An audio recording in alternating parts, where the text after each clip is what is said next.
And Megan, I can see you're having a bit of a video problem, but you're back. There you are. Great. Okay, so there are people still arriving, but we haven't got a huge amount of time. So I'm just going to hand over to Madeline Bunting. People met Madeline this morning, who did a fantastic presentation on her book at the first plenary session, which was very well received. Lots of people saying they were going to rush out and buy it. So thank you very much, Madeline. I'll hand over to you as our chair for the session. Great. Thanks very much, Alex. And it's a fantastic pleasure to be back here this afternoon, having had a really interesting plenary session this morning.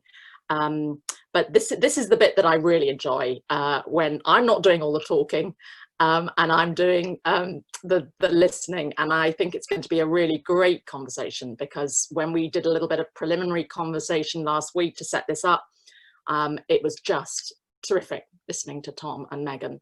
And Hilary, who's a friend whose work I hugely admire, and Alex, who's absolutely terrific work with Shared Lives, is a great source of inspiration. So it's a cracking panel. So to just pick up on some of the themes this morning, we were talking, I think, really about what it is to be human. So it's about as big as it gets, right? We're tackling really big questions, but these are big questions that end up right in the heart of lots of relationships around care and support. And we've got three questions really that we wanted to discuss this afternoon with the panelists. And the first one is, what gets in the way of care and support services feeling human? And I'm going to ask Tom and Megan to talk to that one, particularly because they have so much experience of both care that made them and helped them feel human and that they recognized as human, and the opposite. So that will be terrific to hear from them. And then we're going to go into a bit more of a sort of fine-grained conversation about what exactly do we mean when we say more human, and we can sort of bounce back off things that Tom and Megan have said in that. And then thirdly, what could be done differently to make sure that services feel human, make us feel human, that the people working in those services feel human, because I sometimes think that the conversation gets very tipped towards the recipients of care, but I think care is so reciprocal, it's a relationship, and the carer has to feel just as, it's just as important that the carer feels human and that they are in a human relationship. Otherwise, they can't provide the kind of care they want. So, you know, one of the things that interested me in my research was care workers deeply frustrated that they couldn't provide the kind of care that they believed to be important. And it seemed to me that that was a particular type of pain, actually. It was really painful to listen to those interviews. So that's a bit of an introduction. You got a bit of a sense of the layout. I'm going to try and keep an eye on the chat function and on the questions. So if my eyes dart about, it's not because I'm checking my mobile phone, it's because I'm trying to keep tabs. I'm hoping people will make comments and there'll be some questions. I'll try and draw those in. And I'm first of all going to ask Tom to speak. And I'm absolutely delighted that Tom can make it today. And it was absolutely riveting listening to Tom last week. So I'm really, really grateful, Tom, that you can make the time for this. He's one of Shared Lives ambassadors, and he really is an ambassador just as much as Megan is, and we'll hear from Megan in a minute. So over to you, Tom, and you're going to try and give us some idea of what human services and human care really means. Morning, thanks for the introduction. So yeah, I'm a Shared Lives ambassador over in Bradford. I've been in a placement for about 3 years now, but when we're talking about like human care, I'd like, if I can first go into the care that I had initially and then compare it to what I've had here. So when I was up in Newcastle University, I got quite unwell. I ended up getting sectioned, which is like a really not a great place for anybody to be. But you know, when you compare the care you get in a place like that, when you have different staff coming on at different times and their connection with you is maybe not as in depth as it could be, and it's not fair to say that all care is, you know, not human, because you have a variation, right? You have some staff that were absolutely lovely, absolutely looked after you, laughed with you, took you through the highs and lows of being in that hard situation.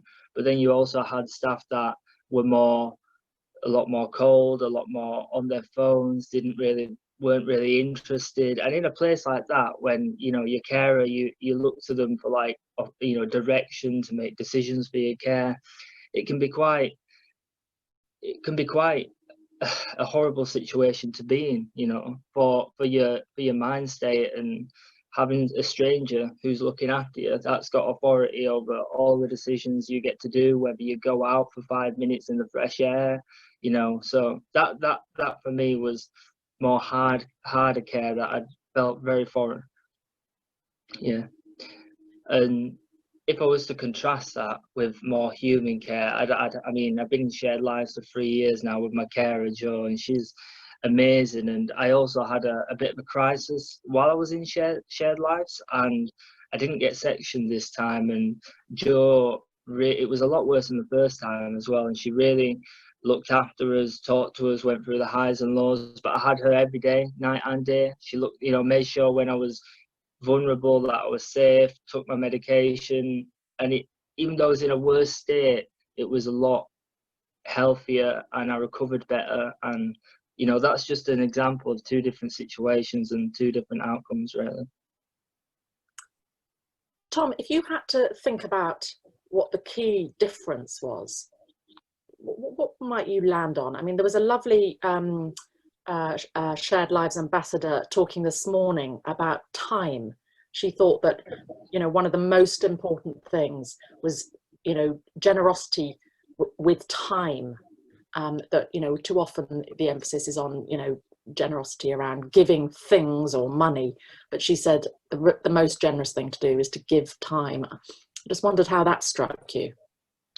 So it's an interesting, with Shared Lives, that's an interesting kind of concept, the time, because the time's like, I always say when I'm, you know, talking about Shared Lives, that people have, it's not like Jo's got a vested interest in me doing well. You know, she lives with me, she cares about me, she's like family, sees me through the highs and lows, as I said, but it's a full-time job, right? And she's you know, she cares about me doing well tomorrow, the week after, and that's just not from a me being in the placement thing. She genuinely is like family now to me and pushes me to do things, and she gives me all the time I need, and she also gives me the space when I need it, you know. And I think, you know, in a place like Shared Lives, time is very important, but there's so much of it that it doesn't become like when you have carers that come in for 6 hours of the day, then time's obviously a lot more pressured, and they see you for 6 hours and then they might not see you for a week. And you know, it's not boundaried in that sense, is the time with my carer. That's really interesting. It seems, Tom, that you're saying there's something about it not being a job for Jo. You know, she doesn't clock off. No, absolutely not. That it's become a relationship, and you say it's like family. Yeah. Sorry, were you going to say something there? Yeah, and I was just going to say that, like, and that's such a positive relationship, you know what I mean? It's not like, if you've got limited time with a carer, it can take months and years for some people, and myself when I've had them in the past, to be able to get just comfortable with somebody. But when you're living with somebody, it's completely different dynamic. Obviously you settle in, but once you're settled in, that's it. It's a fantastic relationship, like I said, like a family relationship for the whole house. It's a really important theme, I think, that one, Tom. So I think we should try and come back to that. But I'm going to draw in Megan now, because Megan also can talk about that theme of kind of relationship and the issue of boundaries. Because I think what you're describing, Tom, is actually it's a family relationship with Jo, which is not boundaried in the sense of somebody clocking off when they're no longer, you know, on duty, as it were, on the job, as it were. And I just wondered, Megan, maybe you could talk a little bit about how Shared Lives has offered you an example of a kind of care that feels much more human. Yeah, of course. Hello, everyone. I think Tom has said it perfectly already, but I think a massive thing for me is letting go of some of those boundaries. Just to put into context, I have lived with a mental illness since I was a child, and for years and years I've been caught up in a constant cycle of hospital admissions. And I've said before that those people do care, but it's very boundaried care, it's very clinical care. And when those people go home at 5 o'clock, they have to switch you off. They have their lives to get on with. And I think I really felt that. And regardless of whether you have a disability or an illness, I think everyone as a human wants real, valuable connections. And when I moved to Shared Lives, I've become part of a family. I have people thinking of me for no other reason other than they're just wondering how I'm doing. And I think if you're putting too many boundaries in there, you're not leaving enough space for real connection. And I think that's what so many people seek, and that's what's made a difference to me, is feeling valued, feeling a part of something. And that's what human care is to me. Just I don't want someone to just come in with a form and a tick sheet and give me some medication and allocate me a room or a bed. I want to be invited to parties. I want to go on an adventure. I want to know that someone is not just going to leave me to my own devices because the time or the money has run out. And I feel like a human and I have real relationships, and that's been massively important for me. And that is what broke the cycle for me. That's such a moving account, Megan. Can you sort of describe a bit about that breaking of the cycle? How did that sort of start, do you think? You know, what were the kind of, I mean, it must have been a slightly gradual process, no? Yeah, of course. I'm not suggesting that you can just move into someone's home and be loved and embraced automatically. It's got its challenges. And again, it comes down to time, having that time, as Tom said, to be able to go through the motions and build that rapport and build that value between that relationship. And it was being able to have that time and not just being allocated an hour a week or just an appointment. It's that every day in, day out care and acknowledgement and being on someone's mind, and that's how we got there. It was gradual, but it's been lovely. Thank you so much. Listening to both Tom and Megan, Hilary, I wondered if you could sort of bring the policy perspective to this, because these are really moving stories and so clear. They're really, really clear. The relationship is central, and it's a relationship which is very close to family relationship. It's full of trust and unconditional love. I mean, that's what Tom and Megan are both talking about. Somebody who is prepared to give them time, attention, emotional support unconditionally. And Tom describes how that was, through a very, very difficult mental health episode. And I just wondered, to go to the first question, what gets in the way of care services providing that kind of human care? So can I just say that, I mean, it's so wonderful to be here and to be on this panel with you, Tom and Megan, and I feel really moved I feel a bit overcome, actually. It's quite hard to talk. I mean, I'm so moved by the way you both speak, and I wish Joe was with us here too, Tom. I feel like, that would be incredible. And I think that what you have both spoken about on one level is just something so simple and so human. You're not talking about anything extraordinary, just a kind of connection and to feel in the heart of another person. And I think what's also so extraordinary with Alex and the team is that what you're describing seems so abnormal in the way that we think about care services in this country, that it's become, it's sort of almost something special. And actually the idea that Alex is supporting this for thousands and thousands of people, that Megan and Tom are with us today, but there's many of us that need care, and Alex is behind that for so many people, I think is just extraordinary. I mean, I think we could talk about a lot of things that get in the way, but one is the sort of framing of where we see care. We've come to see care as something that kind of sits within the welfare state, as a service that should be somehow provided for. And so the first problem was that when the welfare state was designed, care actually didn't appear in it, that Beveridge and the designer of the welfare state, and his colleagues didn't know what to do about care. I mean, if you read the notes for the meetings, they agonized over it. They couldn't kind of weigh that they thought it could be affordable. They had already quite a service mentality. They thought of it as a service, you know, passing something to another person. And so in the end, they sort of swept it under the front door and they said, well, this will be women's work. You know, women will take care of, you know, their children to the end of their lives. They'll take care of older parents. They'll take care of anybody else in the community that needs to be taken care of.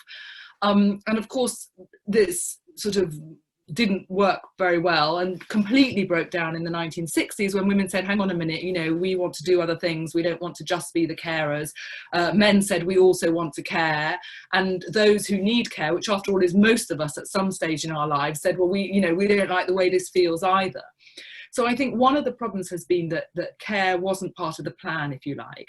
And something that I hope we're going to go on to talk about is that then what's happened now that's very dangerous is that we want to make care part of the plan, but we're trying to make it some sort of 1950s factory care instead of really thinking of the experience of Tom, Megan, the work that Alex is doing and how, and everything in your amazing book. I mean, I hope that everybody is going to go and buy Madeline's book because it's so beautiful and it's so powerful and it says it all really. But the other thing that I'd like to say about what stands in the way is work, actually. So work stands in the way in two ways. One you've already referred to that I'm sure we're going to talk about a bit more is how we conceive of care and care work and the value of that work and what sort of work it is, because it's not sort of factory labour that you can clock on and clock off. You describe it as an art in your book, Madeline. It's a sort of gift economy really and a relational economy. So that's one thing. But the other thing is that we, you know, that care is not part of the way that we see work. Care is something annoying to employers that has to be kind of added on. You know, women want to take maternity leave or they want to spend time caring for other people or their parents need care. And so actually I think the huge revolution, I mean, at the moment I'm working on work, and for me the most important revolution that kind of overlaps with this that we could have this century is that just as we now see the weekend as something normal, that we should rest, we would also see that care is something just deeply human. As I say, that everybody wants to care and needs care, and that we would think in a completely different way about how we could weave that back into our lives. And until we can think of that, I think that we're quite blocked. And what about, Hilary, what about the kind of institutional structures? You know, how do you set up organising, apart from shared lives, how do you set up large-scale state provision of the type of relationships that Tom and Megan describe? Where you are confident that you're getting value for taxpayers' money, where it can be done at scale, and where the care worker feels, I'm not quite sure what the word is, but to what extent does a care worker need to feel that their labour is boundaried? So Tom and Megan have described people who are prepared to accept into their lives the responsibility of care. But there are other care workers who may think, you know, I'm more than happy to do the job, but I really do want to clock off at 6 o'clock in the evening and turn my attention to my own family. Now, how do we balance that tension? Okay, well, you're asking a really important and huge question, and I could talk, you know, for England about this, so you might have to cut me off. But as you know, I mean, the work that I do is creating, you know, what I think are exemplars of future welfare services. And a lot of that work's been about care that I write about in my book, Radical Help. And I think if there was sort of a kind of strap line for Radical Help, it would be take care of everyone. Because I really believe, and you referred to this at the beginning, that if we take care of everyone, those of us who at the moment need care and those of us who are at the moment giving care, then we have a completely different economy in which we can operate. Partly because, you know, I mean, I'm sure that in the same way that Tom feels, for example, you know, sort of love and appreciation of Jo, she feels the same because she's been, it's a mutual, it's a reciprocity, isn't it? It's a different relationship to kind of, you know, being told that you work for this person for this wage and that you've got 10 minutes to kind of deliver this or deliver that. So I think it's really important, the economy in which care takes place.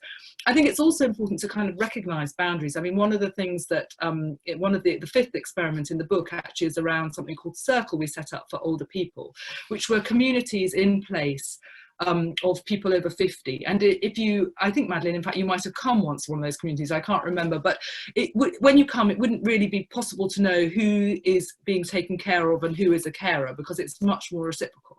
Now, one of the things we learned at the very beginning of that was that people would join, but they didn't want to be responsible for taking somebody to the toilet. That was the point where it no longer felt reciprocal with an older person, and something more professional was needed.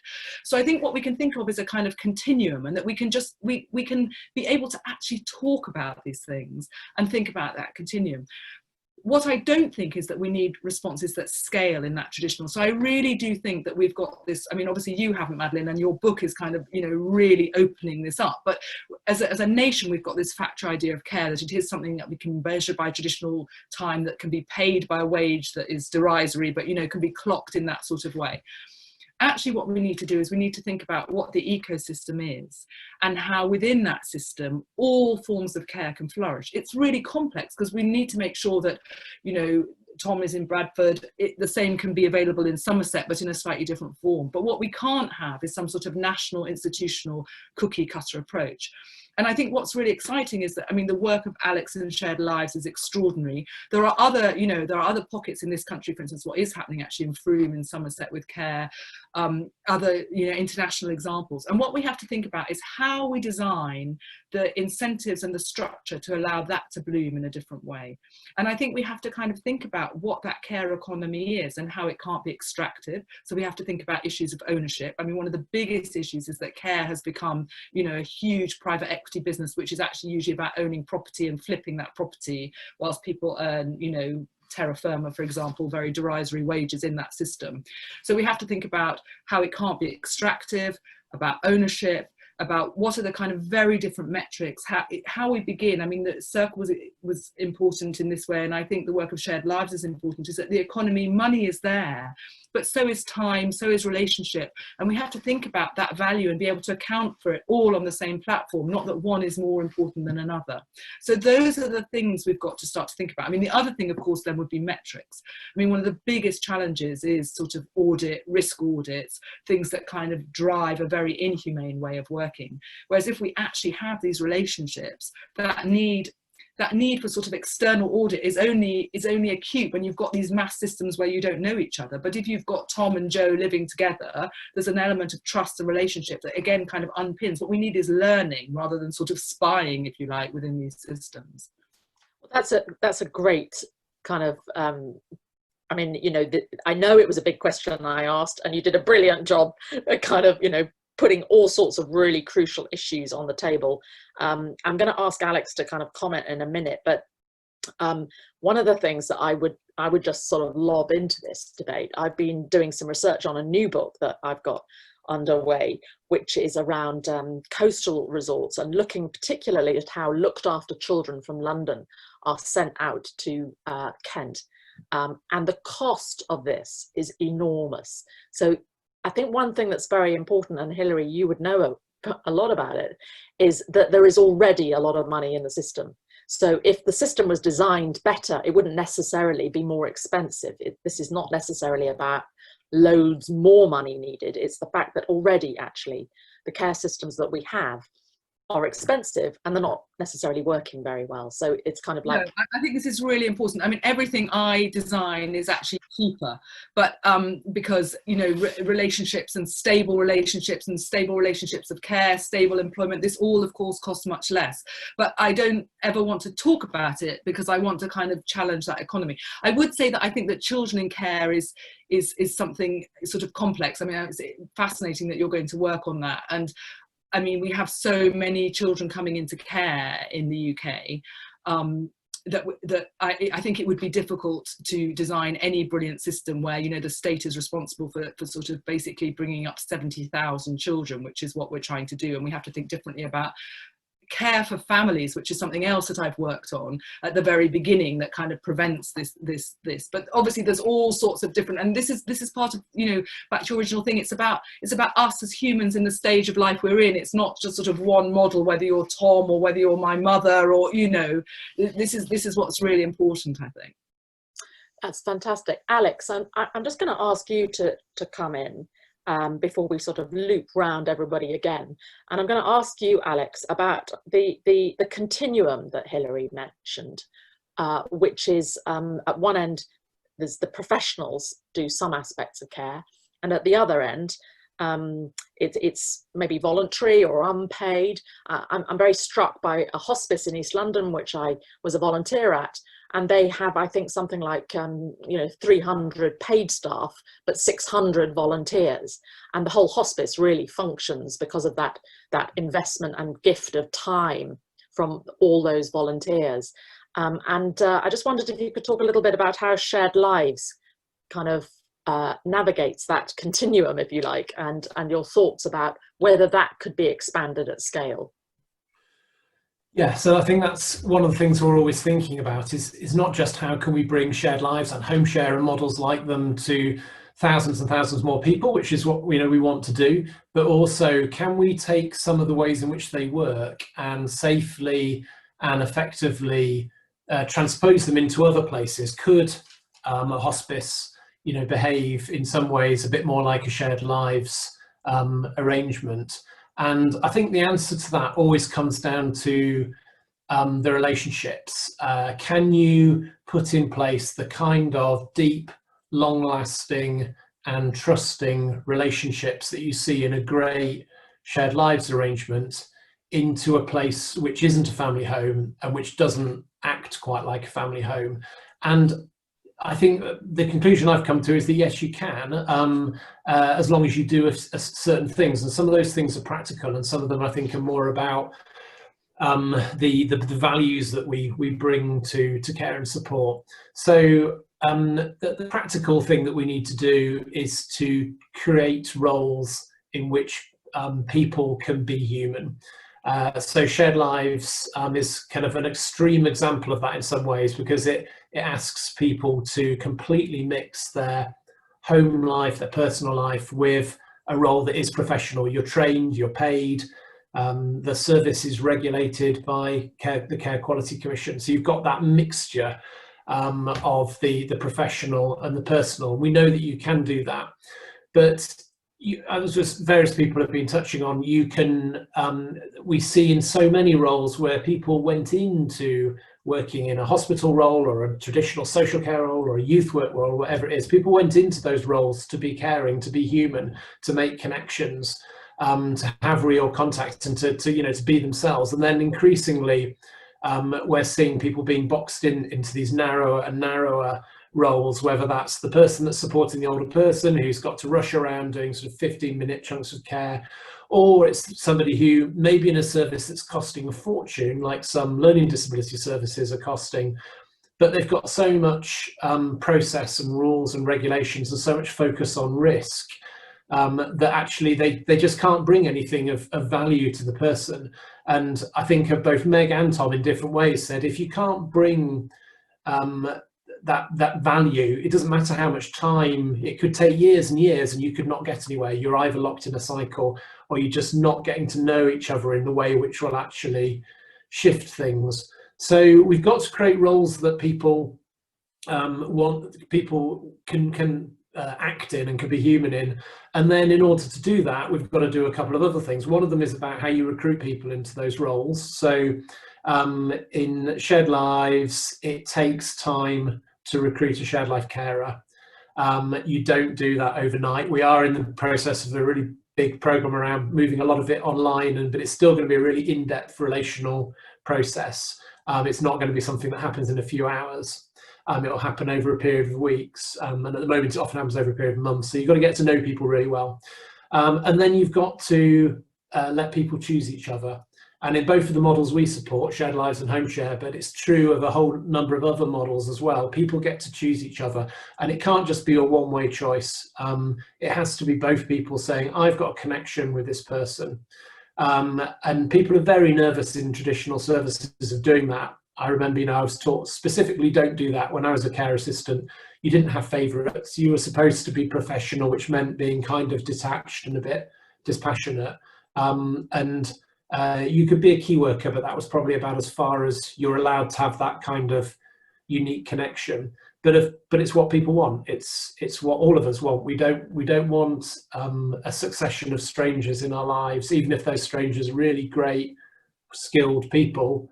We want a smaller number of people that we chose and that we can really connect with.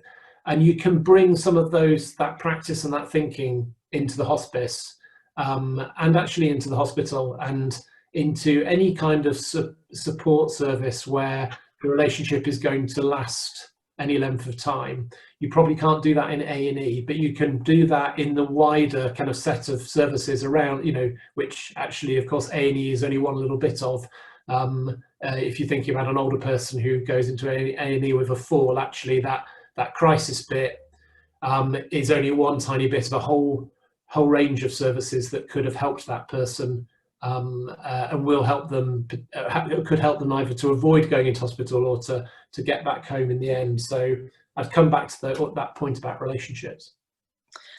I'm fascinated, Alex, by this issue that you, as a care worker, you weren't allowed favourites, because one of the things about the nurses I interviewed was that it was an absolutely central part of their sort of professional ethic and work, that they did develop that kind of dispassionate, serving everybody totally non-judgmentally, and indeed not having favourites. And I in Shared Lives, I mean, I'm sure Jo would say her favourite was Tom. She's developed a really good relationship with him, and similarly with Megan's carer. So, is it inherent in professionalisation that you have that kind of dispassionate approach, or how do you manage the sort of favoritism thing? I mean, what happens in your matching process when someone says, yeah, I would really like to go to that person, and that person actually, the carer says, actually, no, I don't want that person. So the matching doesn't work. I mean, presumably that's very complicated. Yeah.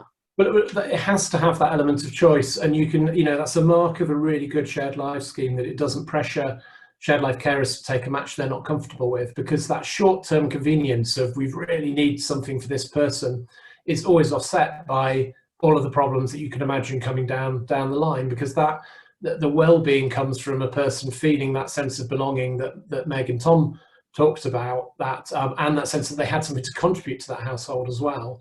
So the match has got to be real. Meg, I can see you. I get the impression you want to come in. Good. Well done, because I was just going to come back to Megan and Tom. Who wants to go first? Because I just think you've been listening now to Hilary and Alex, and I don't know if you want to just okay, should we go first to Megan and then Tom? Okay. Hi, I've been itching to come in, and I just took some notes.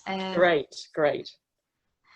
And I firstly was thinking about its risk that held me back for so long, people not wanting to take that therapeutic risk. And actually, it was costing whoever it is that doles out the money, it was costing them, excuse me, so much more to keep me in hospital, when as soon as they lowered that cost, because Shared Lives doesn't cost as much to keep me in an acute hospital, that immediately broke that clinical care cycle, and they never had to pay for another admission for me ever again, because I had that I had those real relationships. And I understand that if you go into a hospital setting, there's lots of people there that need caring for, and only so many people, and you can't go in completely bringing your boundaries down for every single person. I understand that. But why don't we get someone through the crisis, and then when they're out of hospital, put them in a kinder, more valuable relationship kind of setting? I know for me, and I don't mind sharing this, a lot of the time when I was out in the community, I just really wanted someone to care. I craved attention and I craved affection, and it didn't matter how I got it, which was quite often why I bounced back in hospital, because even though it wasn't that really valuable care, it was quite boundaried care, I still wanted that care. I wanted someone to care for me and be there, and that really added to keeping me stuck in that cycle. And when Shared Lives came along, I had that. I had no need to crave to be wanted or accepted as a person, as a human anymore, because I had shared lives, and I've never been back into hospital. I know that's not the case for everyone, and I've had moments where I've been unwell, but I really think take therapeutic risks, because it's going to break a cycle and you'll never have to pay again if it's about money and risk and boundaries. I guess I'm just one person that shows that example of how just breaking that down can really work and change your life, and it's costing less. That's absolutely terrific, Megan. And Tom, do you want to come in? Yeah, I just wanted to agree with Megan completely when she said earlier that it's about connections and human connections mainly, and that's like the key thing I think for anything in life. And as well as that, it's about like that idea of breaking the cycle. It's prevention is a key thing in a lot of things in life, and I think if you get people into these placements, it not only costs less if you're looking at it from a financial point of view, but it's also like a long-term kind of, it sets people on the right track so they don't have to go into services. They can build independence, and there is an end goal, and there is it's like a driven care as well in shared lives. Like Joe every day wants to see me get up, pushes me to do things that are constructive in my life, and it's not all about, you know, meeting boxes and things like that. It's much more flexible, and I just think when Megan said that human connection, that's like it's what's needed in everything, you know. Like you got to feel like somebody wants to talk to you, somebody wants to come and see you, somebody, you know, you don't want to feel like you're a burden. And I have had care in the past where I felt like that, and it's a very uncomfortable place to be in, if I'm honest.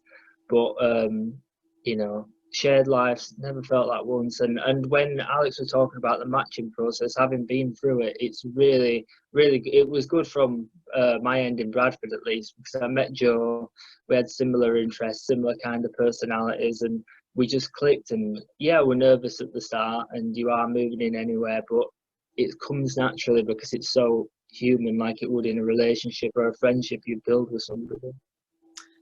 That's fantastic. It's really great hearing from you both. I'm just going to try and just check that there's questions to just make sure that, I know there's one or two have been posted. It's quite hard to keep track of the chat. I don't know if Phoebe or Alex can help me if there's any questions, but that they think I should be bringing in. So there's one from Mick, who I think this is from Mick Ward, if I remember correctly, who is a let's just check I'm getting the right. Yes, it is. Who is a shared life carer, but previously ran lots of services in Leeds. So yeah, it's okay to say that, Mick, in your previous life. And you asked about there's been two big changes in services recently, and the way we've thought about social care services. The idea of personalisation, this idea of individuals having choice and control. Can you personally tailor a service to people? But then also the ideas about community development. And you were asking, is there some tension between those two ideas? So, you know, one is very much focused on individuals and individual choice, and the other is very much focused about how you build communities. And so I think you were interested in how you might resolve the questions, which is that tension, if there is one, which is obviously quite a big question. I'm happy to have a crack at that, Madeline. If I think that would be great, Alex, and maybe Hilary can come in on that. And then yeah, I can see there's a couple of other questions. There's one for Megan and Tom from Heather. So I'm thinking maybe that's Heather from this morning. Yeah, is that possible? Great, fantastic to have you on here, Heather. Yeah. Hilary, so, did you Alex, want to go first on that one? Sorry? Did Hilary want to go first? After you, it's lovely that Mick has joined us, who's done such incredible work in Leeds. But anyway, and I didn't know, Mick, that you're now with Shared Lives as a carer, but it doesn't surprise me, but it's amazing. Alex, you go first and I'll chip in. Yeah, so I think this idea of should it be all be about individuals or should it be about communities? And I suppose the obvious answer is, can we do both? And I've always felt that there is a problem with some community development work, is that it thinks of the community as being out there somewhere and then tries to kind of build the community. And then a lot of work around social care just looks at an individual as if they don't have a community. And I think what we need to be able to do is be able to see the individual, which obviously means individual choice is incredibly important. But one of the choices that most of us will make, if we can, is to form good relationships. And that's when you start building community. So I've always felt that Shared Lives is both a form of support, but it's also a form of community building. And we've seen that during the pandemic, when some of the things that people have been telling us about is not just we've supported each other as a household, but because we've felt safe and secure as a household, we've started supporting other people out there as well. And I think that if you've got that functional, kind of healthy, sustainable household, it's probably a household that starts to look outwards. And we're always hearing from the people in Shared Lives about what they're, the jobs they're doing, the volunteering they're doing, all of the things that they're doing, which isn't just I've got better, it's I'm really proud and pleased that I've been able to help others. So I think you can either get into this spiral, and a sort of downward spiral, which I often saw working with family carers who were under intolerable pressure, completely unsupported, and were looking more and more inward and being abandoned by more and more people around them. Or you can have this sort of virtuous circle where people feel stronger and start to make more connections, and those connections make you feel better too, and then you end up sort of building community that way. Well, just to sort of, I think just to add to that, Alex, which I think is so important, is one thing I've learned is that this work can only really survive in a sort of supportive ecosystem. And we saw that, for instance, with our circles, that where they were started in places where there was this collaborative way of thinking, within local government structures and within the community, they really thrived. And where they were kind of taken on as sort of cost-cutting measures, they just never thrived. Exactly the same model just couldn't really survive. So I think that's really important. I think I would go back to the sort of continuum, because obviously, the process that Megan and Tom have described is highly personal, of choosing somebody that you'd like to share your life with. And that is kind of very personal. But I think, and I don't know, Mick, but this is that the sort of personalisation agenda is something a bit different. That is really a sort of, kind of a tweaking of a consumption pattern, and that becomes quite complex, because at the other end, of course, what you want to do is to be able to pool resources rather than have everybody with tiny, jam jar economy that can't make anything happen. But if you can have a community that has a pooled resource that it can share, suddenly the cake is of course much larger, which is what you did in Leeds by allowing communities to have that resource on the long term in a way they could plan for it, and then they could care for others within the community. And in a way, I think the work that I don't know how many people joining us know about the work that Mick Ward did in Leeds, which is just so brilliant and so pioneering. It's a sort of hybrid of that model, because then you also said to communities, you can decide who you are, what shape you are, and how you're going to collectively use that budget to support others. So it was not a kind of command, the community must do this for others. And I think it is that sort of more instinctive way of navigating through this that is where the future lies, really. I'm looking through some fantastic chat. I don't know how people talk and chat at the same time. Some Mick seems to be managing. But Heather has had two questions here, which is saying that she can really relate to Tom's story. She's been in Shared Lives for 3 years.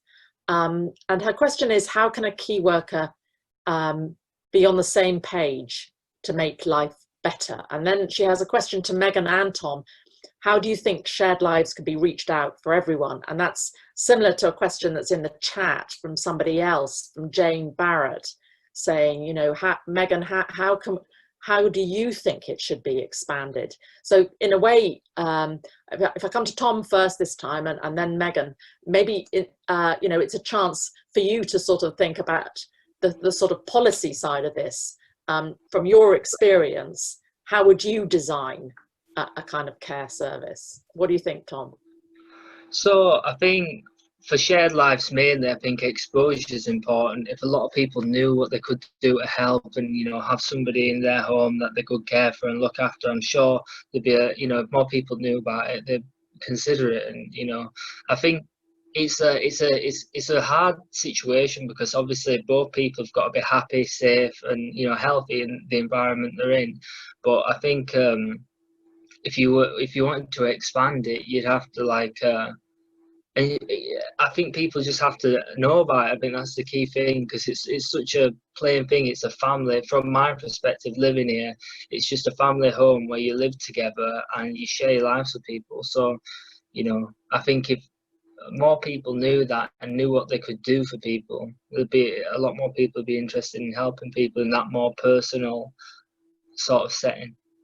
That's fantastic. And presumably that's why you're an ambassador, because you want to help get the message out, really. Yeah, I mean, like I said, I'm very grateful I've got such an amazing placement, and I got very lucky as well to have met Joe, and it's helped me so much in my life. So yeah, I wanted to let people know how good it is, obviously.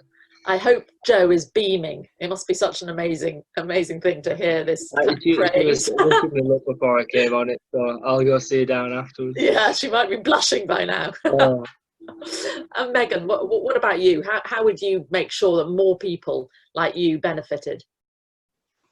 This is why I come and speak, because I just want to share my story and give the evidence that it really works. And for some reason, there's lots of people that haven't heard of Shared Lives.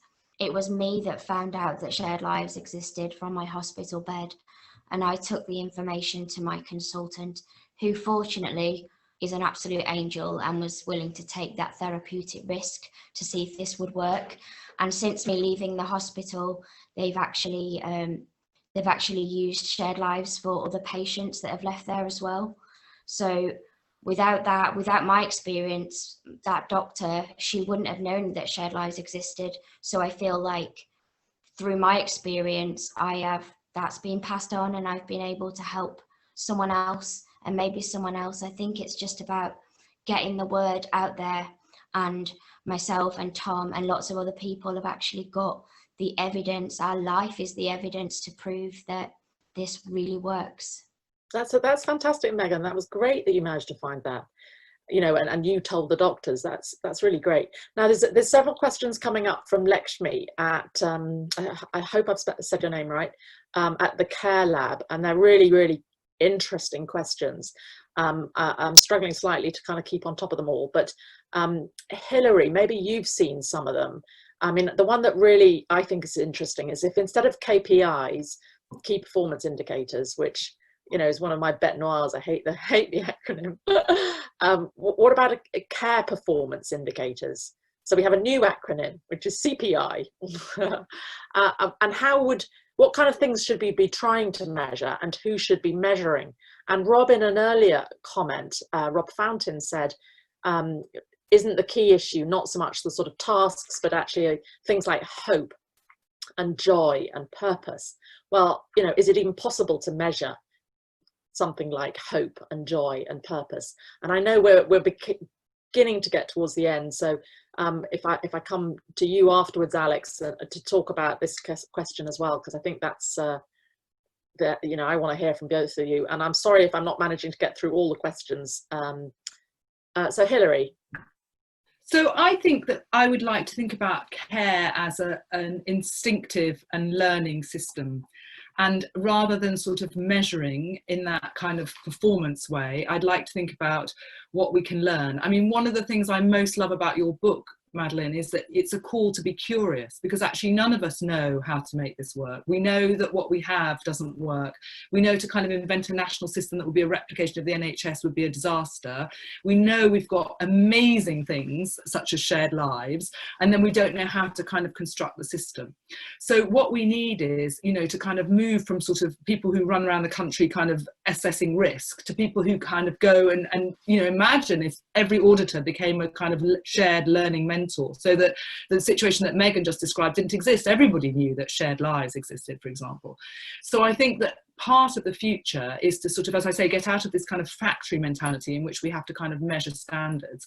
Because if we think about time, which is this recurring theme, that time in care cannot be labour time, factory time. It has to be kind of kairos time, to be in it, to be in that relationship. And you can't measure that. You're either in the flow or you're not. So that's something completely different.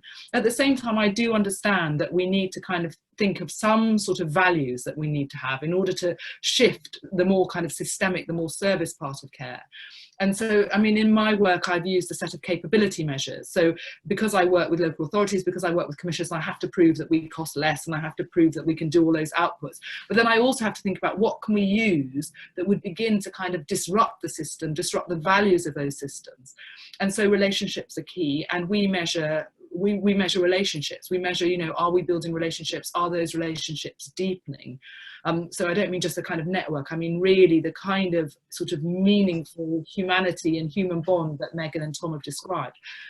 There's a caution there, because if everybody adopted those metrics, we can be sure that, you know, terra firma would move in yet again, and they'd know how to kind of game those metrics. So there's a kind of there's a caution to be had there. But if we think about this as a human learning system, what questions would we ask it? That would be my kind of guide. And how, you know, really to what you write, Madeline, how could we be curious about that?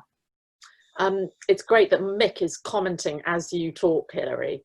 And just to sort of bring that up, he said for their work, ABCD work in Leeds, I don't know if maybe Alex, you know a little bit about that ABCD work, just to sort of briefly explain. They tried to, quote unquote, measure 3 things. Are communities better connected? Are communities and neighbourhoods identifying what needs to change and leading that change? Do people have good friends? So that's a bit similar to what you're saying, Hilary, that you ended up measuring relationships. I'm not quite sure how you measure, you know, I mean, do you still use numbers? Well, I could talk about this, because obviously you also can't measure by asking people. I mean, you know, Megan doesn't want somebody to call her once a week to say, you know, Megan, how are the relationships going? Because she's living her life, you know, it's not like, so we had all kinds of complex, people can read about that bit in Radical Health. But I think one of the things about ABCD, which is very powerful, is it is a community. It's a community dynamic, and you can measure those things in the community. The problem is that many, and Mick can talk about this as well, is that, you know, when you meet the headwinds of statutory services, things become quite complex. And so the kind of metrics I'm talking about also kind of need to feed into those kind of statutory services, so that they can kind of meet halfway the kind of work that Mick is doing. Because Mick can also tell you a brilliant story about how long it took him. And here time comes back, because leadership time to kind of shift these models is so important. You know, it can't be done in a year or 3 years, to persuade then, you know, statutory social workers that those communities could actually take care of people, and that they could sort of release the grip and take what Megan calls the therapeutic risk. I mean, Megan, that is absolutely, I love the way you talk about it. It's the heart of the matter, really. Fantastic. And Alex, very neatly, we're kind of coming to the end of the session, and you're in a position now to sort of sum up the kind of key threads. I mean, what I love in the comments is just the sense that there's a lot of shared lives, either people that are in placements or carers that are looking after people, commenting in the chat. So I get the sense of a community here that you have built around shared lives, and how important that community is in supporting people. It's wonderful to see people saying to Megan and Tom, you know, thank you so much. I relate to what you're saying, and you're so inspirational to me.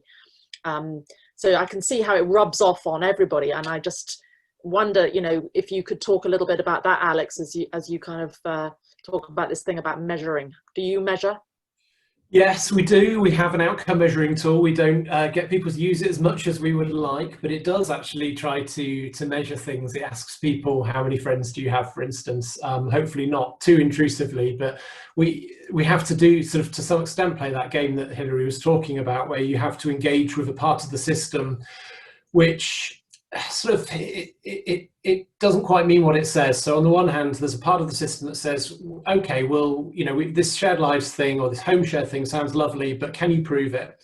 And then of course, when you do prove it, it's not really that interested in that either, because you know, that's just not how it thinks. And the things that we value aren't really fundamentally the things that part of the system values. And I think we've got to get past that idea of two systems, a kind of preventative community human part of the system, where you might have things like shared lives and asset-based community development and all of those things that we've been talking about. And then you've got this kind of crisis serious end of the system, where the hospitals are and where all the money and the time and the attention and power is. And however well we do as a network, as a movement of organizations and people who are trying to to demonstrate and prove that this stuff works. We're always going to lose that battle, because the power is elsewhere, and I think we do need to, where I would like to end, I always think that with these discussions there are only two things really worth talking about. One is love and the other is power, and those are the two things we least like talking about in public service reform. We're much more comfortable talking about money and structures and quality and a whole load of other things. We've talked quite a lot about love and relationships, and I'd like to end, I think, on power. So we've, in Shared Lives, we've kind of done as a network a lot of the things that we're supposed to do, you know, in terms of the outcome measuring and the quality systems and all of that stuff that's supposed to demonstrate to the system that you're okay. But we still haven't scaled in the way that we'd like to. It's national, it's 15,000 people, but it's not 50 or sort of 500,000 people. And that's because all the power and the money is being sucked into the rest of that system. So the only way you can really start to address that, I think, is if we have one set of goals that we're all aiming towards. And otherwise you will have, you have leaders like Mick in an area saying, look, I don't care what the system values. What we value here are our communities connected, but they are always going to be the exception. If we want to make them the rule, we've got to fundamentally redesign all of our public services, and ultimately it will come down to good lives as the goal, and conversations like this as the way we achieve it, where you bring together people with different kinds of expertise as equals, and not with one group holding all the cards and the other group trying to get a look in around the edges. That's a great place to end, Alex, and I think the session has worked really well from my perspective. I think it's worked really well because I think Tom and Megan identified the kind of key issues in those questions that we started out with, around what felt like human care and how transformational that care has been in their lives, and that's why they can speak so eloquently to it. And I think we've had some, fascinating contributions from Hilary and Alex about how that could, be scaled up. What's stopping the system having more of that? So fabulous comments in the chat from people who've also really been enjoying the session. So many thanks to all the brilliant panelists, Hilary, Alex, Tom, and Megan. And thanks to you, Madeline, for such brilliant sharing as well. That's a great pleasure. We'll see everyone in the AGM hopefully in about 15 minutes. Bye, Tom. Bye, Megan. Thanks.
Hi everyone. So we're all on mute and you won't see us at the moment. We'll be starting the session in a moment when I'll hand over to our chair, Richard Jones. I can see that we're all here now, but we'll start the session momentarily.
Okay, we're just getting our slides ready. Thanks for joining us this afternoon. You'll see a bit of fiddling on the screen as we get the presentations up. We'll be on mute for when we're not speaking, but you should be able to see us across the top of the screen. I can see Ian's there. Hi, Ian. Hi. You might want to mute yourself when we get going. Richard, do you want to start the session?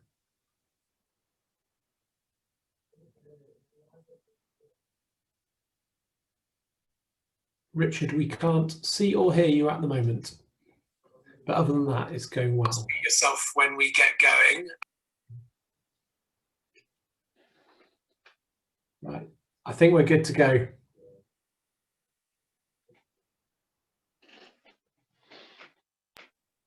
So, Richard, we can't see or hear you at the moment. okay, I think you should be able to hear Other than that, me. it's going well. Yep. Mute yourself when we get going. Okay, can you hear me, Alex? Can you see me?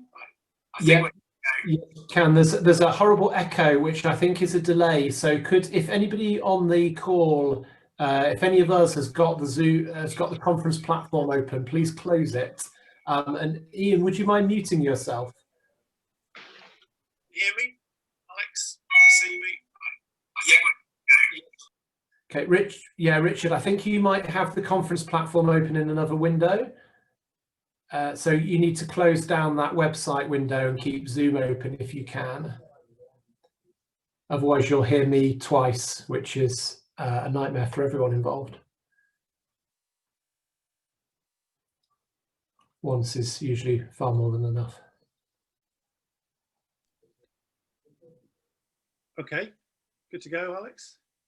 Yeah, I think we're good to go. So I know Phoebe and Helen are just getting the slides ready, but they should be screen sharing any minute now. Yeah, here we go.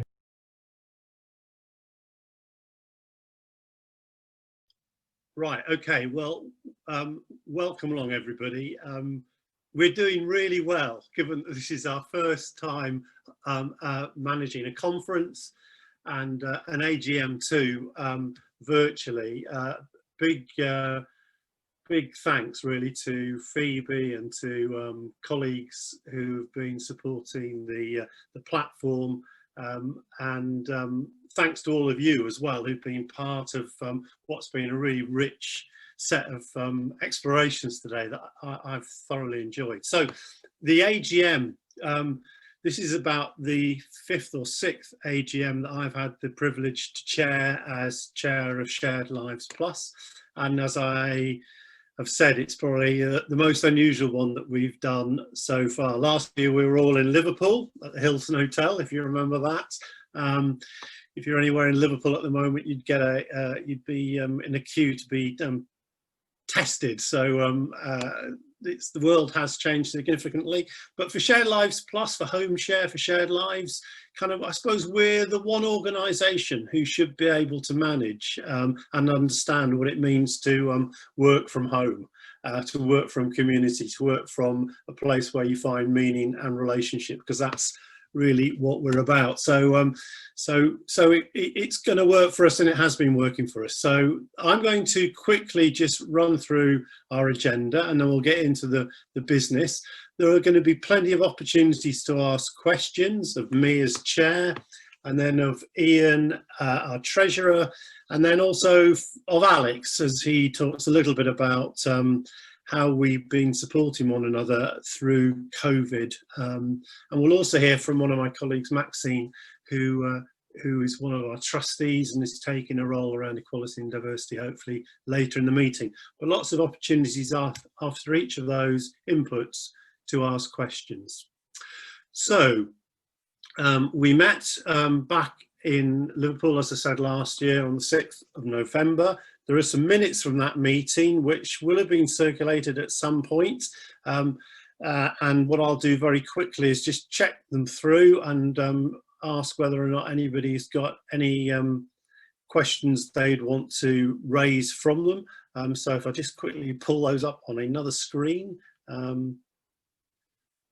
What we did last year was we took a report from me as chair. We looked at our treasurer's report, and we elected some new trustees, appointed our auditors, and really importantly looked to the future, but also at the end recognised the contribution of a colleague for whom, to many of you, was the face often of Shared Lives, and that was Judith. And Esther Cooper led that tribute to Judith at the end of our meeting last year. So I'm assuming there are no matters arising from there, in which case, unless anybody quickly wants to raise a hand or put something in the chat area, if that is okay, we will we'll move on. So I'm assuming we can move on. So we're kind of agreeing those minutes and assuming that there aren't any matters arising. So, as I said earlier, this is the 5th or 6th year that I've been chair of Shared Lives Plus. I'm hugely fortunate to be part of a team. There you've got our mugshots. That was the team as of last year, and the people with the stars around them are colleagues who were stars actually, but colleagues who have now moved on. And there's a slide in a minute that says a little bit more about that. But that's those are your trustees. Our job is to both support Alex and the top team, Anna and Lynette, but it's also to challenge, to ask questions, and to ensure that we meet our responsibilities as both a charity and a company, but certainly our core values in the way in which we're using our resource and progressing our strategy and our work. And we're a mix of people, so some of us are elected by the membership, and some of us are co-opted to the board because of skills that we bring. But that's us. As I say, it's a huge privilege to chair that group of people, and those are the jobs, those are the things that we have to do on behalf of both the charity and the company that is Shared Lives Plus. So if we take the next slide, Helen, that'd be great. Okay, I think we've jumped one, but don't worry. So there we go. So that's those are the names of the people who are currently trustees. There's been a couple of changes, and if we go to the next slide, we've said goodbye to 4 colleagues. So Helen, if you can move to the next slide. That's great. So Amanda, who I think is at the conference, so it's good to sort of see you in the chat area, Amanda. Amanda was our home share representative, and I'll say a little bit more in a minute about who's taken on that role, and Amanda stood down. Brenda was a Shared Lives carer from London who came to the end of her term. She stood down. And Mark Howarth and Mark Sutton were both Shared Lives carers. They stood down. And last year we talked about the fact that Bart, Maxine and Mike had taken on those new roles. So big thanks to those colleagues and for the work they've done and for the work they continue to do in their various roles, both in home share schemes and in Shared Lives caring. So if you can move on, that'd be great, Helen. So 2020 has clearly been a year where many people's plans and aspirations and the things they'd hoped for have been impacted significantly by COVID. For some, it's been a year of personal loss as loved ones, family members have succumbed to the COVID pandemic. For others, it's been a year of loss in terms of jobs and opportunities and friendships and connections. So we're looking back to March of this year, so it's the year that ran up to March that I'm reporting back on. Alex will say something later about what we've been doing through the COVID period, but you've got there just a set of images of people that some of whom you might recognise or know, but people who across the country, across the 4 nations, both in home share arrangements and shared lives arrangements, despite COVID, continue to offer people the opportunity to share their lives and to enjoy and secure good outcomes and good things for themselves. So if we go to the next slide, Helen, just a quick update on membership. Our membership continues to grow. We did some housekeeping on membership, and if we'd done that earlier, that number at the bottom of 2020 in terms of Shared Lives carers would have been just over 6,000. So we're looking at growth that's been steady, but it's increasing against a context in care and health where any kind of growth would be welcomed by many organisations. And it's been great to see the number of shared life schemes maintained at the sort of level that we would want, and for the home share provider membership start growing. I'll say something about home share reach in a minute. Thanks, Helen. If we can have the next slide, that'd be great. So we're coming to the end of our current plan. Our plan has 4 key priorities within it, objectives, if you like, and these haven't changed during the period that we're talking about.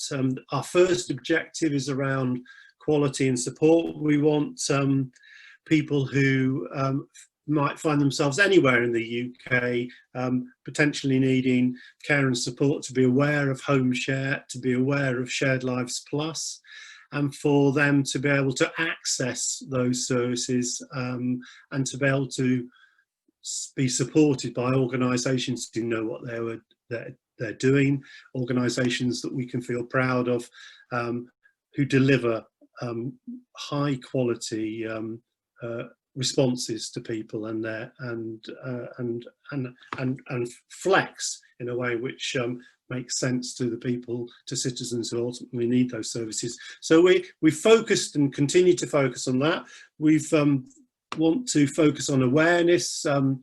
Megan was talking about the fact in a session earlier on today, she was one of our ambassadors, Megan, was sharing the fact that actually it was her who had to make the link with her, with the people who were supporting her, that actually Shared Lives was an option. So we know that there's a long way to go in terms of continuing to ensure that people are aware, both if they need a shared life service or a home share service, that we're here, but particularly for social work staff, healthcare staff, commissioners and others, that home share and shared lives is a real and valid and high quality option for people.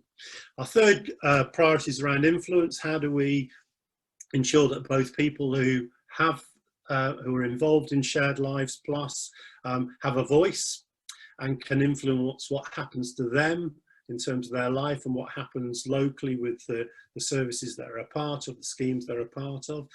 But it's also about how we influence policymakers, politicians, council leaders, directors of adult social services, anybody who we can bend the ear of to ensure that they understand just what a fantastic resource Shared Lives Plus can be.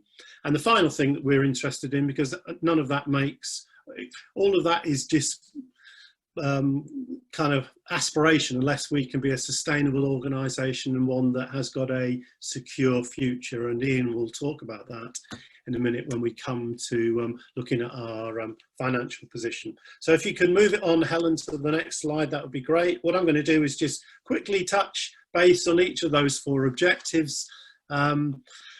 So I said I'd say something about home share, and these are things to be celebrated. It's down to a lot of hard work from schemes, from people who are establishing home share arrangements or seeking to grow existing home share arrangements.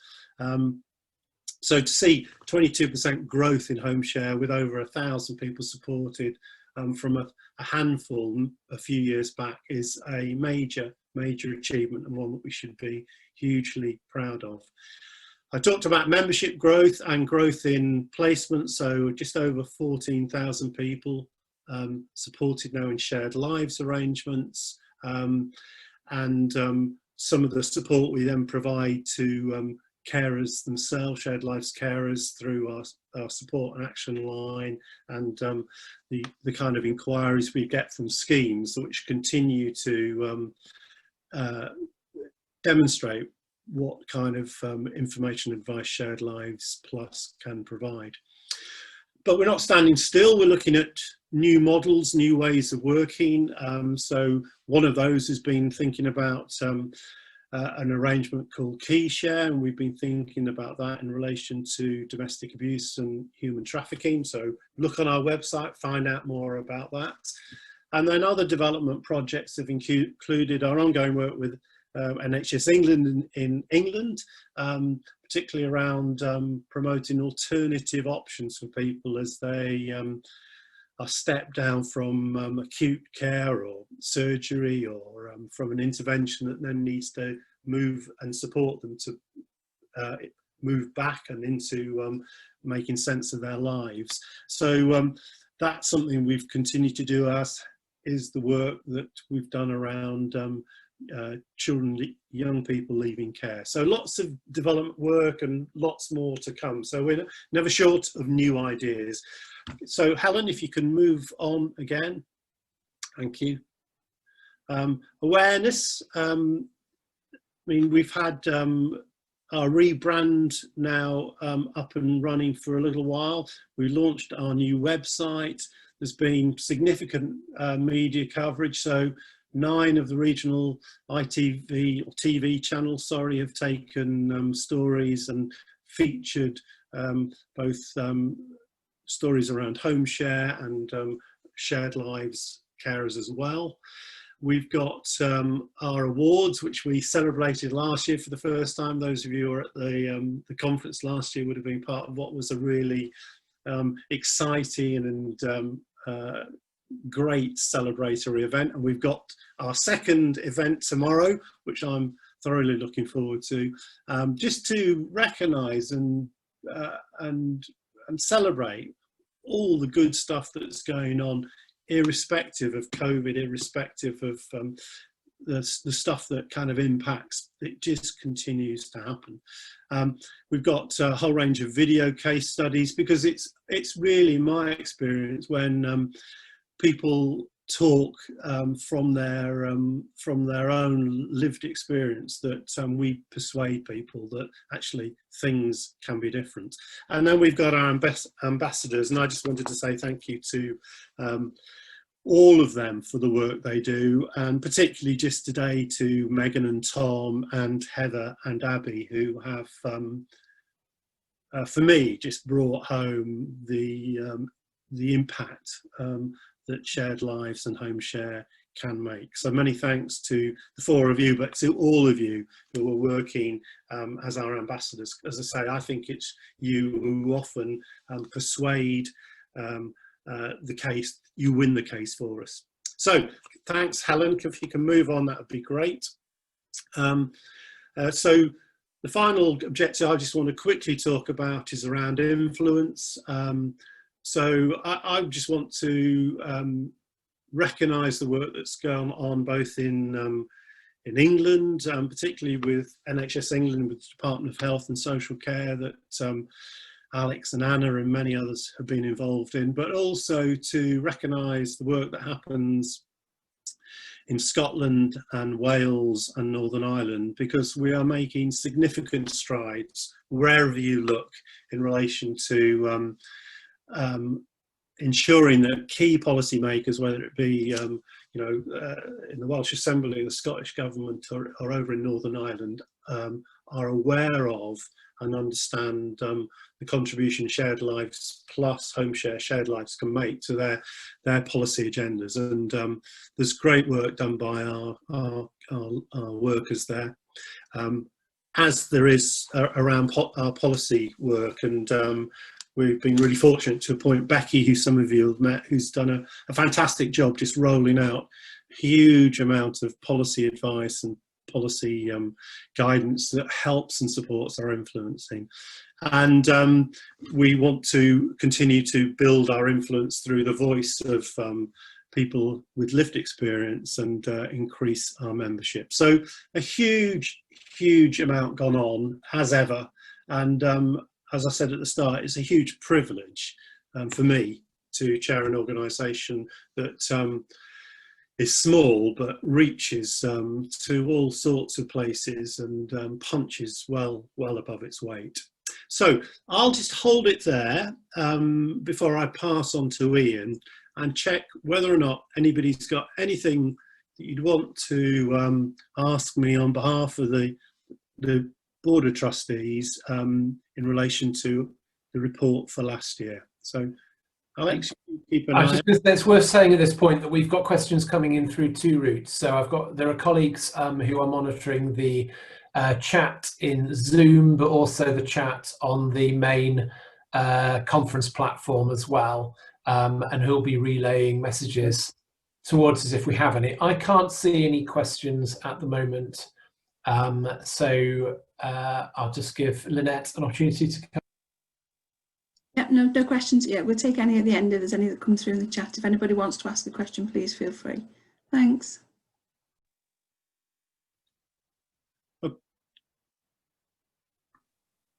Okay, I'm going to pass on then to, so in terms of our agenda, I'm going to pass on to Ian and Lynette, and Ian's our treasurer, so I'm going to ask Ian to, oh sorry, no, I'm not. I've forgotten a slide. Can people hear me? You can hear me? Lynette, can you wave at me if you can hear me? Yeah, okay.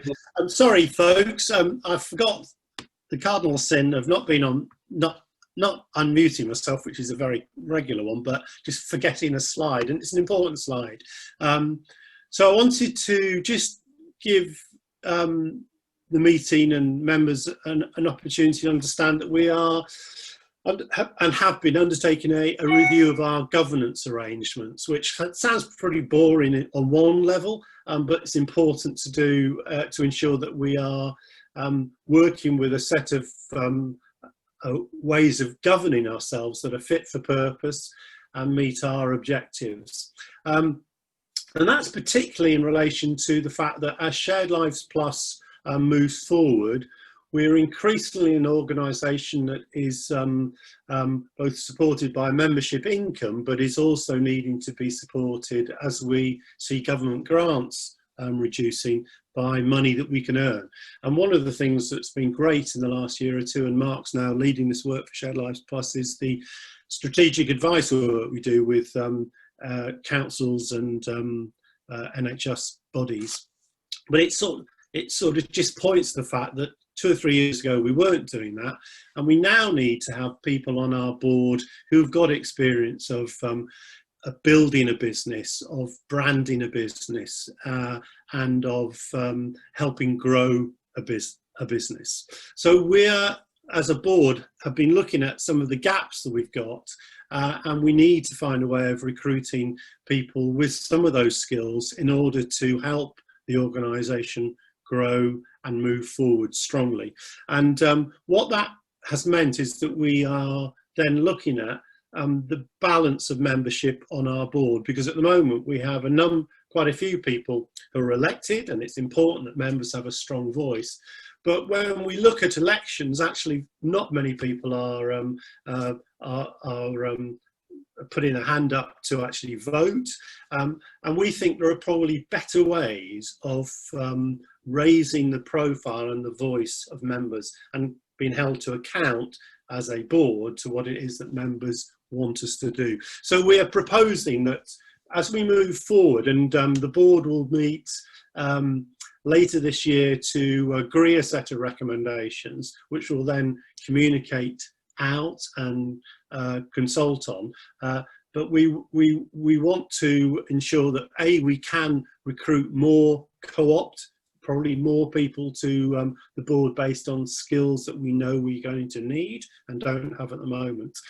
And we think we haven't got this sorted yet, so we'll explore it going forward, but can develop a much more stronger voice for members through a members action group, which will focus on the issues that members want to talk about, and would have senior members of the executive from Shared Lives Plus attending, and a way of ensuring that the chair of that group sits on the board along with others too, to ensure that what it is that members are saying is heard, and heard strongly, and responded to. So we are going to take some further decisions later in the year, at a board meeting later in the year, and then we'll come back with what it is we're proposing to do. But I wanted, as chair, just to give people a heads up that that's work that we've been doing this year. And I think it's, even though it kind of sounds a bit boring, it's important work, because it's ensuring that we've got the right people with the right skills sitting around the board table to move the organisation, support the organisation to move on. So thanks, and apologies for not getting to that slide before trying to move on to Ian. So that's where we're at the moment. And again, happy to take any questions now, but maybe at the end. I think it's a good idea. So I'm going to hand over to Ian, who's our treasurer, and ask him to just go through our annual accounts. Okay, thank you, Richard. Good afternoon, everybody. You've all received a copy of the annual report and accounts, and as always, you'll be relieved to hear that I'm not going to go through them page by page, but I do have a very short summary bringing together all the highlights from that document, which I'll just briefly go through. So dealing firstly with the position at March 31st, 2020, for the financial year 2019-20. The income was of 1.77 million, was down from the figure in of 2.23 million in 2019, which doesn't on the face of it look like good news, but it did simply represent the end of a number of large restricted funds. And so although the income was down, the comparable expenditure was down also. So we had an overall surplus of 111,000, 62,000 of which related to the restricted income and is to be spent during 2021. So there was a 49,000 surplus therefore in unrestricted funds, which is money that which is a true sort of trading profits or trading surplus that is available to spend in future years to support the work we're doing in future years. So that's actually a very good position to be in, and far better than most charities, most similar sized charities will find themselves in. So the key area, as those of you who've been to the meeting before, the AGM before, will know, is the unrestricted funds. And I'll just briefly explain the difference between the restricted and the unrestricted again.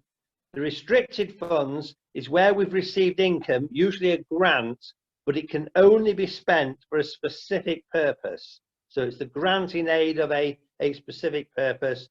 We receive the income, we spend the money. It may not, the income and the expenditure may not be in the same year, but that's those are restricted by the grant giver. And then we have the unrestricted funds, which is the other money that we generate, other income that we generate, which we can spend on any purpose within our rules and regulations. So the unrestricted funds for 2019-20 totaled £404,000, which is an increase on the previous year. So we have to set aside an amount to meet wind-up costs if, in the unfortunate situation, the charity had to be wound up. So those are set aside and have gone up slightly because we have a new 3-year premises lease on the building. And they total 175,000, which is significantly below the 404,000 available surplus from the previous year. So it was committee surplus over the years. So that gives us a free reserves of 404 less 175, i.e. 229,000, which compares with 202,000 in the previous year. The cash position remains very healthy. We have nearly £700,000 in cash.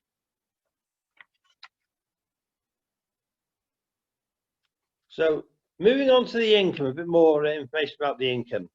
The voluntary income from membership fees and insurance fell slightly, down from 493,000 to 468,000. But the income from paid work grew from 209 to 222,000. The income from grants was reduced, as mentioned earlier. And we continue to diversify our income streams, which is very important, with our strategic advice and consultancy offer, our merchandise and our fundraising, all starting to increase as income streams. And this bodes very well for the future viability of the charity. In terms of the restricted income, it would be remiss not to give a mention to those organisations who have provided grants to us, significant grants to us during the course of the last year.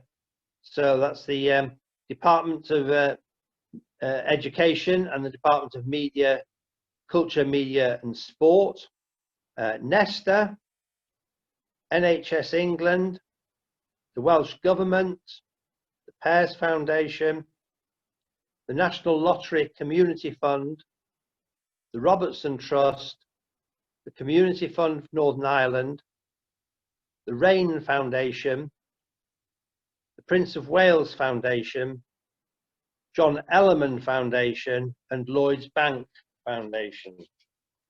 We're grateful to all of those organisations to enable us to do the good work that we continue to do.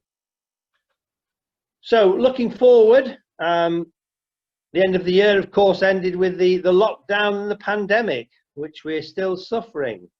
But we are financially robust, and we expect to forecast a surplus for 2021, despite the ravages of the pandemic. We've opened some new savings accounts to spread the financial institution risk, not that they pay much interest, as those of you who have any savings will be aware. And we continue to look for new ways of raising income and thus developing the services we provide. We've won several large bids for new restricted funds this year, producing an additional £380,000 of income. But the key message is that we remain strong, financially strong, and committed to good financial management. As I said before, we're in a much stronger position than many charities. You'll continually, those of you involved with other charities will probably know, and you'll continually see in the press that charities are in a very difficult position. Well, we're not in a very difficult position. We could always do with more money, but we're working very hard to keep the organisation going, and it's in a very strong financial position relatively.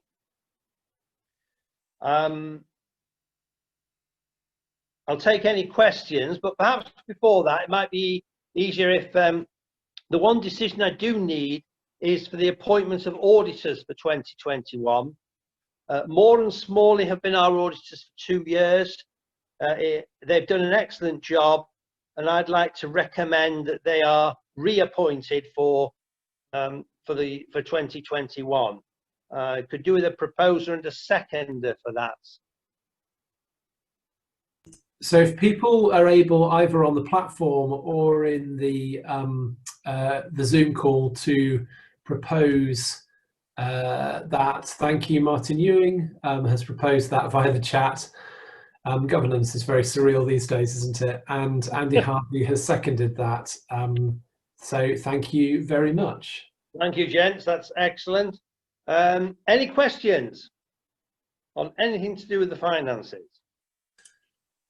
So again, I'll give colleagues a chance who are monitoring the two chats to come through. I have not seen a governance question come through the Zoom chat. Jenny East Sussex was just, we were just having a conversation in the chat there about making sure that the wanting a conversation with people at the DWP, which we can, I'm sure the membership team can address. But Lynette, I can see Phoebe saying no. Yeah, we've not had nothing so far. Okay. So we'll keep monitoring those for questions in the remainder of the meeting, but I think there isn't anything so far.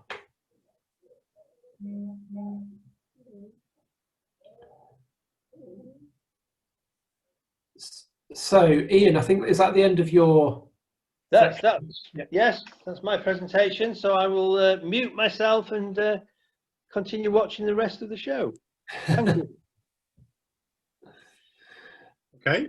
Actually, we just have had a question in which looks like it's directed towards you, Lynette. Why did membership and insurance income fall? So Lynette, did you want to? Yeah, sure, of course. So some of that was pandemic related. So lots of our renewals come through in March, and unfortunately, we were just in that process of starting the lockdown. So that's some of the reason. We've seen it recover during the second part of this year. So we're hoping that we'll be back up to the usual levels that we were. Thanks, Lynette. Richard, I'm not sure if you're able to see the chat or not, but that's the only question I can see in there. Right. I'll hand it back over to you.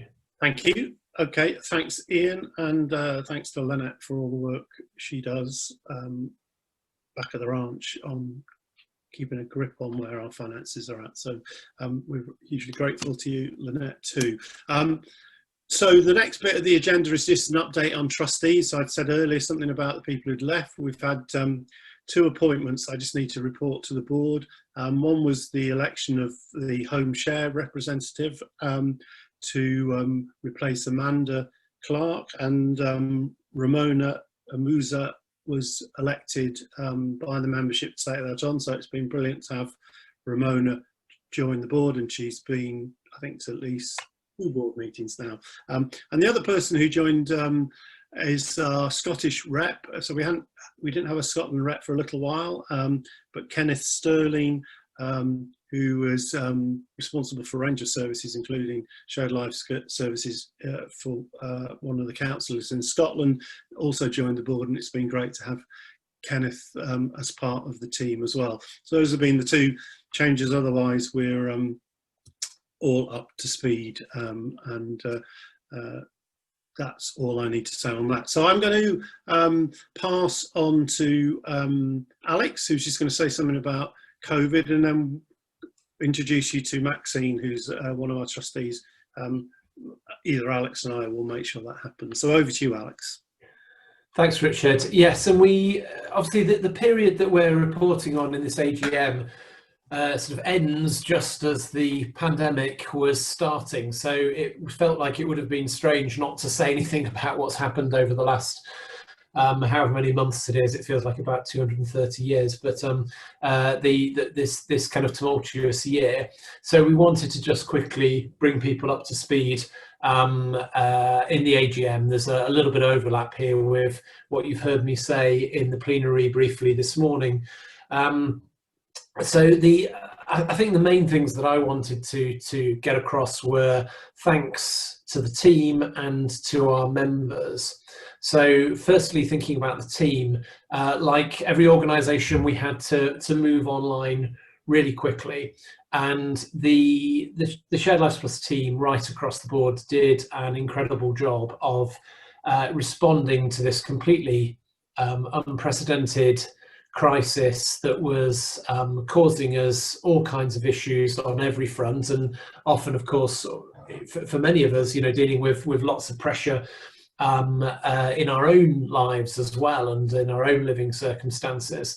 And there was a huge amount of work, and has been ever since, as this has gone from what seemed like it might have been a relatively short-lived crisis to something that we've been living with ever since. So we've supported all of the sections of membership, of course, the Shared Life Carers, the Shared Life Schemes, and the home share organisations. Just talking for a moment about Shared Life Carers. Firstly, we've seen people do an incredible amount. So Shared Lives is not supposed to be 24/7 care. But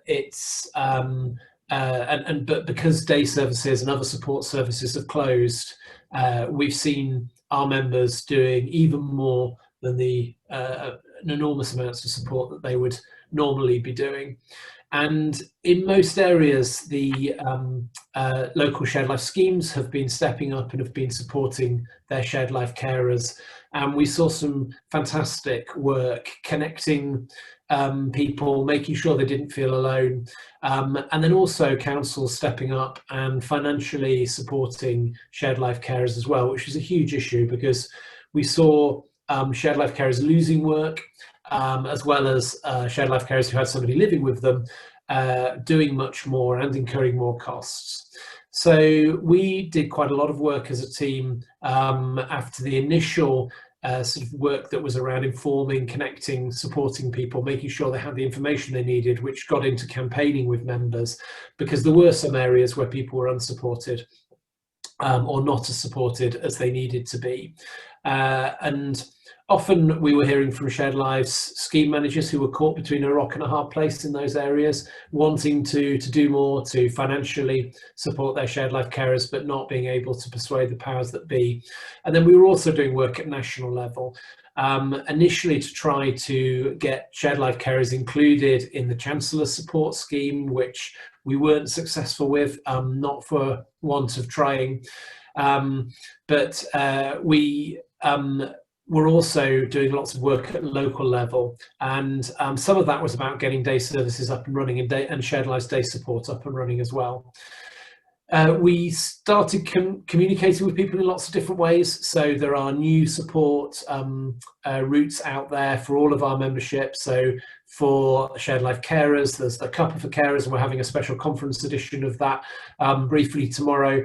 But we've also had webinars, and for the home share members, there's been a really, I think, a very personalised service that Debs and her team have been providing to all of our home share members who've been going through their challenges, as well as home share being an absolute lifeline for lots of older people at a time when they could otherwise have been much more isolated. So last time we were here, we were talking about launching a new Shared Life Scheme membership offer, which we paused because it was due to, we were aiming to do that earlier this year, and for obvious reasons we didn't do that. We are still intending to do that. The most likely date for that now is the next financial year, but there's a lot of work going on to produce a whole new raft of updated guidance, but also to develop online training and to make sure we've got a really valuable support offer. So there's been some initial consultation on that, and there'll be more to come. We've also been doing lots of development work supporting our members to take on and develop new forms of support. So there's been some really exciting work around domestic abuse, for instance, and that hasn't stopped during the pandemic. It's actually become more urgent in that instance, and we won funding from government to work with 4 shared life schemes to develop online recruitment and matching to make shared lives pandemic proof. We also secured funding which is going across shared lives and home share, and on the home share front, that's enabling us to develop a new online community for home sharers, but also to develop the first outcome measuring approach for home share to match the one we already have in shared lives as well. We'll be talking in more detail about new developments in the closing plenary tomorrow. We have been, Richard's already mentioned Key Share as a new approach which draws on elements of home share and shared lives, and we've been working with Australian colleagues to bring a family to family support approach with funding secured for that in Stoke. So we haven't been just trying to survive, we've been trying to drive things forward, and we think that's absolutely crucial to our survival as a sector, because we need to be able to demonstrate that we can cope with the new environment. We need to be really ambitious and show that we're going to be a much more major part of support and social care and health in years to come. So in a moment we're going to talk about the equalities agenda, and Maxine, I did want to just draw attention to a couple of things while I remember. We've been talking about everything that people have been achieving, and we have our Shared Lives Awards tomorrow. So in the closing plenary, we're going to be joined by Lee Ridley, better known as Lost Voice Guy from Britain's Got Talent, and we're going to be celebrating some of the really exceptional achievements from Shared Lives, which was a really exciting session at last year's conference, and Anna and the team have been busy surprising awards winners over the last few weeks, and you'll be able to see the results of that. We also want to make sure that we have, in this session as well as the others, thanked our sponsors. So Flipside, along with Weber, have provided us with the platform, for which we're very grateful. And we've also been sponsored and supported by Towergate Insurance, our long-standing insurance partners, and by our brilliant designers, Design Integrity. So thank you very much to them.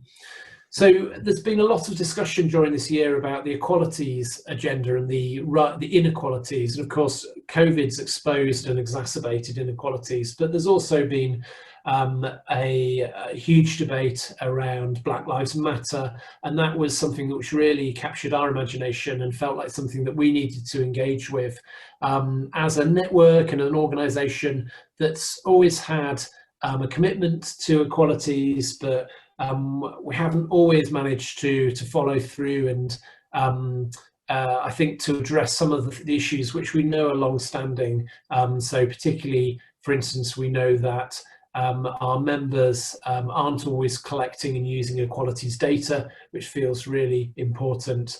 And the diversity of our team and of people in leadership positions hasn't always reflected the diversity of our network.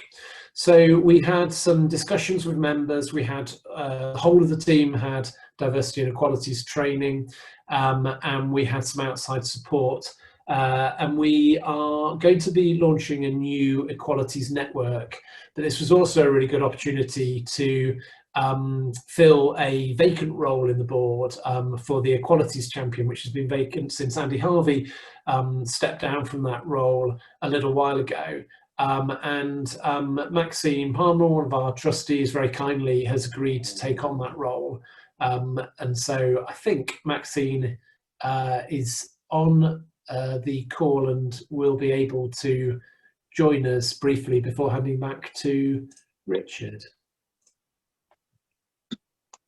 Good afternoon, everybody. Yes, thank you for that, Alex. Wow, it's been a long day. But I just wanted to say that I'm excited to take on this role of EDI champion within the organisation. Let me just start with telling a little bit about myself and why it's something that's dear to me. I've worked in the education health sector for about 34 years, and I'm also a trustee and a supporting carer rep in the Birmingham Shared Lives scheme. During my career, I've worked at various organisations, and some have promoted EDI and some haven't. And I've always been an advocate for those who didn't have a voice. And I felt, taking on my role as trustee in Shared Lives, I felt that we needed somebody to take on that role, because I noticed that, like Alex said, diversity was kind of lacking at board level and right down to management, down to grassroots. And I feel that we need to combat that. So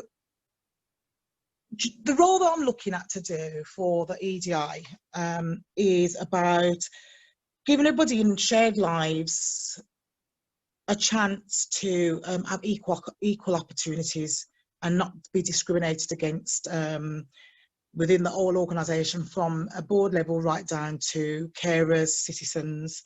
I don't want them to be discriminated against because of their culture, race, disability, religious beliefs, their gender, their age, and so forth. And I want them to be able to access information, easily access information through the board and through the schemes regarding opportunities and being able to have a choice, being able to have access to things that would be suitable for them. I do feel that the Shared Lives, there's a lot of schemes that do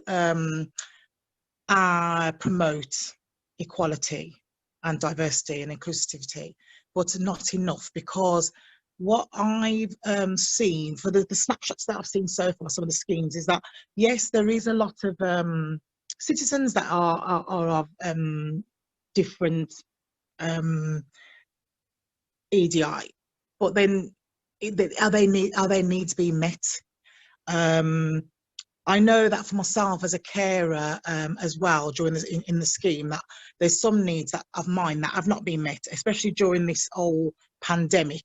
And as a Black lady as well, I feel that there's definitely things that could be sorted, and I feel that we need a voice for our citizens and the carers to help with this. It's good that Shared Lives Plus, because I know they said they did some training for all the staff, which I'm really pleased about. So that's a start. That is a start.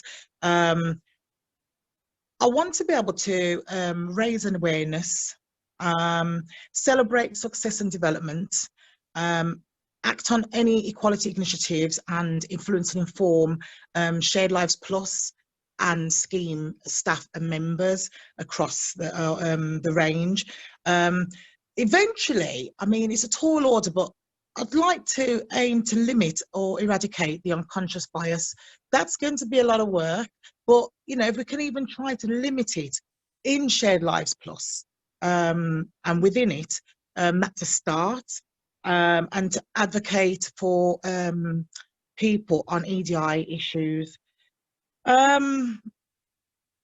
I feel privileged to be able to do this position, and I'm glad that you know, it's available for me to do so, and it's something that's dear to me. So let's see, let's hope that, you know, I can cover the things that I say I'm going to try and cover, and hopefully, you know, we can celebrate after, you know, after a while that Shared Lives Plus and the schemes are covering EDI successfully for all that's within it.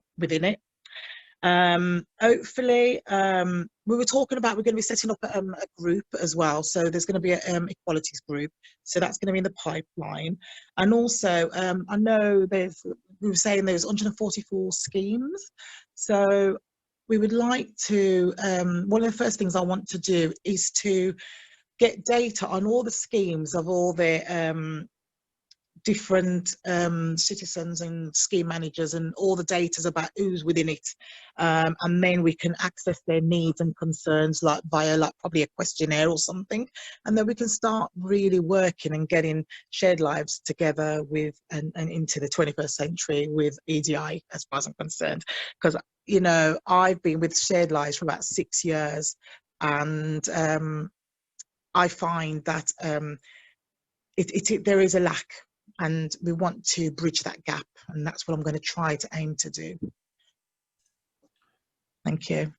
Maxine, thanks ever so much, and for just kind of speaking out how you feel, because this is an agenda that I think we've got to step up to and take more seriously. And it's not as though we haven't looked at it in the past, but I think you bring some fresh eyes to it, along with the support that we as a board will want to provide, plus Alex and the top team, yeah, hopefully takes us on that journey you set out, that you want to see us take. And so thanks ever so much for taking on the role.